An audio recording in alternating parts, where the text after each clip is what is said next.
राज्यातील कर्जमाफीबद्दल सर्वात मोठा आणि महत्त्वाचा निर्णय राज्य शासनाने 22 जून 2026 रोजी घेतला आहे. पुण्यश्लोक अहिल्यादेवी होळकर कर्जमुक्ती योजना 2026 या निर्णयाला गती देण्यासाठी आणि याच्या निधीचा रस्ता मोकळा करण्यासाठी हा GR जारी करण्यात आला आहे. सगळी माहिती सविस्तर सांगतो. त्याआधी जर तुम्ही या यूट्यूब चॅनलवरती नवीन असाल तर या यूट्यूब चॅनलला सबस्क्राईब करा. या GR मध्ये सरकारने या योजनेचा पैसा वाटप करण्यासाठी सरकारी खजिन्यात एक नवीन बजेट कोड म्हणजेच नवीन लेखार्षिक मंजूर केला आहे. याचा सर्वात मोठा फायदा असा की आता या कर्जमुक्ती योजनेसाठी बजेटचा स्वतंत्र निधी राखीव झाला आहे आणि हे बजेट सरकारने शेतकऱ्यांच्या खात्यामध्ये वितरित करण्यासाठी आणि सगळ्या तांत्रिकदृष्ट्या कामे बघण्यासाठी हे काम MahaIT या शासकीय संस्थेमार्फत ऑनलाईन पद्धतीने सर्व पात्र शेतकऱ्यांच्या बँक खात्यात थेट DBTद्वारे ही लाभाची रक्कम हस्तांतरित केली जाणार आहे. योजना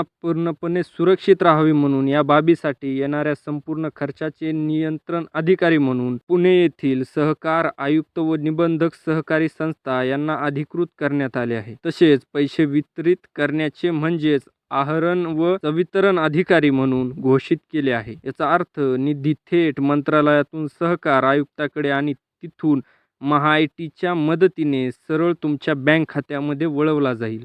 2 लाख रुपयापर्यंत कर्ज माफी करण्याची प्रक्रिया ही आता पहिल्या टप्प्यामध्ये पार पडणार आहे आणि जो निधी सरकारने मंजूर केला आहे तो आता थेट शेतकऱ्यांच्या खात्यामध्ये येणार आहे.